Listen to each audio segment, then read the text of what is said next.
Hey, Marys. Hi, How are you? I'm good. I'm great. I'd love to talk about brains. Great. Let's dive Mhm, into it to mhm. lifestyle. So this is my favorite section. Well, actually, I like all the sections, but I love lifestyle. It's a huge loaded section, and I think that I love what you share and the research that you explain how it's so impactful. But what can you explain? Do lifestyle choices really impact like our brain structure and our brain function? So when it comes to optimizing your brain, focus, productivity, even like the way that it's working, I mean, I know we should make all these good choices, but can you please explain how it really matters, especially when it comes to building resiliency and managing stress through all of the work things and the life things happening right now? Right. So during this COVID time, so we have a lot of stresses. Life is different. So personally, as a working person, I think, well, is there a way I can get through my days more efficiently without letting the stress kind of just like a wave, like take over the day? Um, it is interesting that we don't. I personally myself, I don't think we talk about the brain enough because the brain is the seat of our cognition, like how we remember things, how we plan, our executive function, how we emotionally relate to people. I mean, it's the brain that does all that for us. So it is an organ and it needs care. I liken it to a beautiful garden that needs it needs some good, fertilizer and water for things to grow just right. So too much can hurt a garden, right? Too little can hurt a garden. So it has to be like just right. Same thing with the brain. So there's actually 9 billion cells and they need care. And the electrical energy, like how many calories you go through and how many nutrients the brain needs, even though it's like 2 or 3 pounds, is like, 3/4 of what our whole body needs. So it needs tons of nutrition and energy because it's doing so much, right? So first of all, I think, a little gratitude can go a long way. So a little gratitude for that brain of yours. And then to think of it like a garden that needs regular care. I mean, if I planted a garden 3 months ago, I was like, okay, see ya, good luck. There's not going to be much happening there, right? So it needs regular care. And when we think of a work day, why are we working? We're only working because we have a brain that's working, right? So we absolutely have to care for our brain. There's been some interesting studies showing that certain parts of our brain, there's one called the hippocampus, and that is our seat of memory, one of the areas of the brain that holds our memories. It builds new memories as we do new things. And it's bigger if somebody had a healthy diet and had less negative health behaviors like excessive drinking or smoking, those kind of things. So healthy diet can actually enhance the different structures of the brain that can help us be productive at work. So especially like the hippocampus where, this is the thing that like when we're sleeping at night, it's laying down new memory for us. And it helps us then remember what we did yesterday so that we can build on it and learn new things. Um, there was some interesting studies looking at something called epigenetics. So that's if you have genes for certain diseases, but the environment around the genes may change the output of the genes. So if you have a high risk for a certain condition, it's not like game over all the time, depends on the genes, but sometimes you can enhance it by healthy lifestyle. So there was an interesting study with people with the gene for dementia, so like Alzheimer's. So if they had the gene or two of those genes, you have a really like 15 times the risk of dementia if you have two of those genes. But if folks had healthy lifestyles, they had less of a chance of having it, even though they had the genes. So that's called epigenetics. That means you can alter the outcomes of the genes by just a healthy environment. So again, it kind of makes me think of a garden. So like how's the air, how's the water, how's the soil? Is it all clean? If it's full of garbage and, Cheetos and sodas, it's not going to be as healthy. So we have to care for the organ of the brain because it's the only thing that keeps us at work, right? Absolutely. Yeah. So there's a lot to it. And lifestyle to me means how we live our lives day to day. So what do we do? How do we sleep? How do we eat? How do we handle emotions? And that's our CLE structure. So how do we connect? What our lifestyle is, and then our emotional processing. All of that also matters for the organ of the brain. Um, yeah, so we hear a lot about heart health, and that's fine, but the brain is way more interesting and does way more for us. So we have to think of our brain too, in addition to our heart health. Yeah, that's great. Mhm. I think that's huge. I love how you highlighted the epigenetics and understanding that by having a healthy lifestyle, you actually have the power to turn off genes that are linked to disease. That is so Isn't it powerful. crazy? Yeah, Yeah. I amazing. mean, the other cool thing you hear is sometimes people know this term called telomere length because you hear about how old are your cells compared to your chronologic age. So if you're born on this date, okay, you're, 50, whatever. But your cells can be like 70, whatever, because again, of like what we do during our lives. So what are we putting in our bodies? Are we sleeping? Are we always chronically stressed? Are we relaxing? Do we have fun? Do we connect with others? So this kind of stuff is like vital to our health of our organs, and our organs are made of all these little building blocks called cells. And you can actually get a test and see what your cellular age is by these telomere lengths. And that's another thing lifestyle has been affecting. That's So amazing. sometimes you have certain genetic risks because your family history, and there's nothing you can do about that in most cases.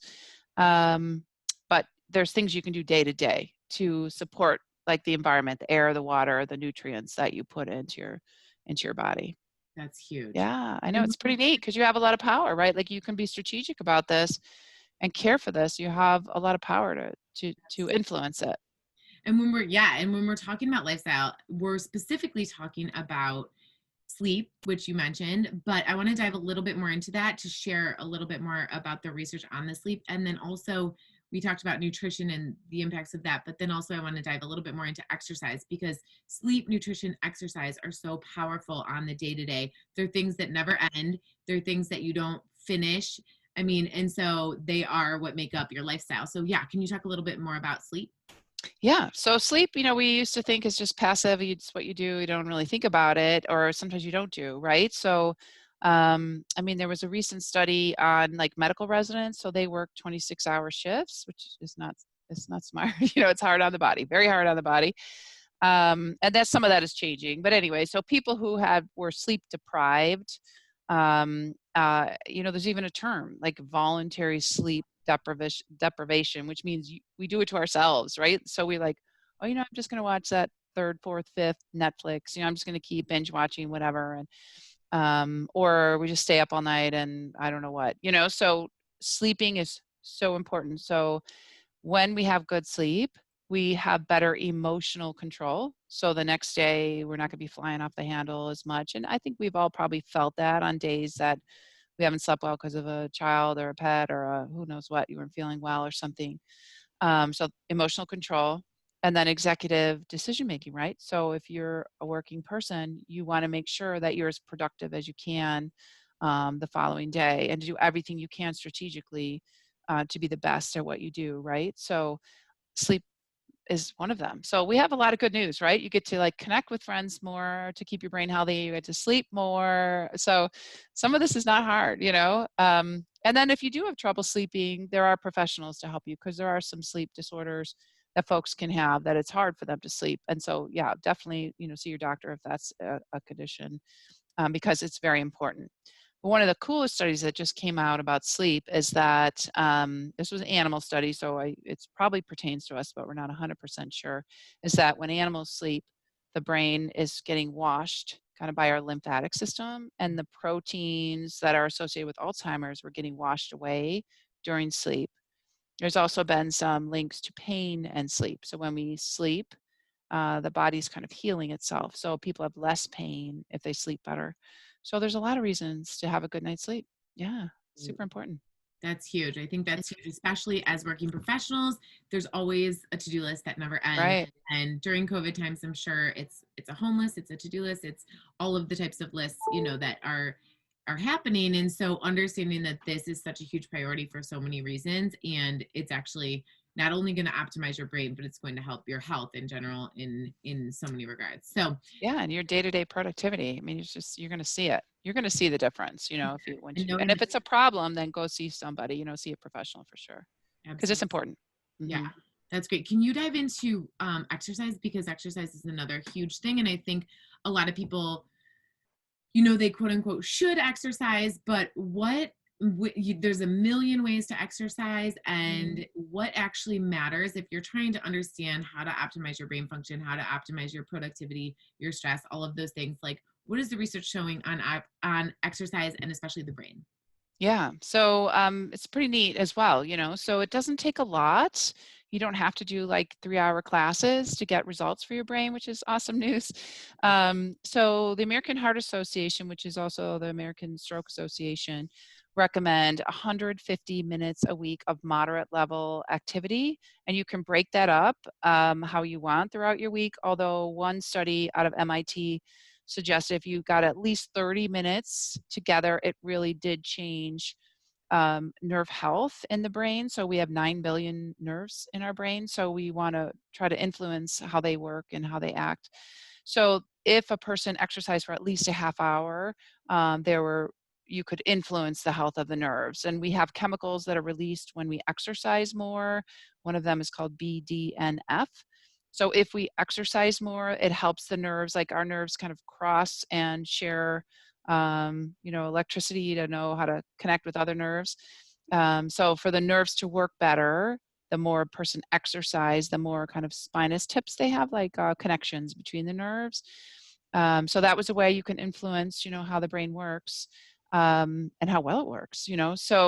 So it's like a half hour, 5 days a week, and then the other recommendation is low weights twice a week, at least for general health. Now everybody has their faves, but what that can do when you do it that much, that exercise, it helps memory. Again, it goes back to the same, helps emotional processing because it does release those good chemicals where you feel better. And it helps if you want to think about the blood vessels. If we go back to that garden analogy, if the brain is like a garden and it needs watering, so we need good blood flow to the brain. So the more we exercise, it keeps like our garden hoses or our big arteries more elastic, so they can either dilate or constrict as we need. So during exercise, it like practices that so that the flow to the brain is better. So when we don't exercise, or if we have obesity or we have high blood pressure, cholesterol, those blood vessels get a little stiffer, and that's more dangerous for the blood flow to the brain, which is super important.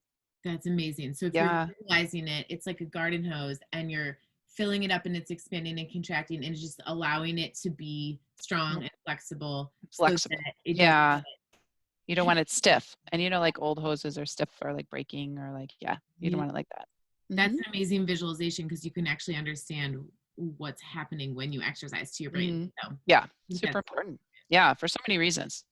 Yeah. absolutely. And this is a loaded one. So check out our next video. We do have a few more tips because we know that, it's simple to understand that sleep, exercise, and nutrition are hugely impactful for the brain, but it's not necessarily easy to implement them in your life, especially when you're balancing, work and family life and all of the things right now. So check out our next video and make sure you download the guide to just help you just understand like what that bottom line is for brain optimization and how you can implement it on your day to day.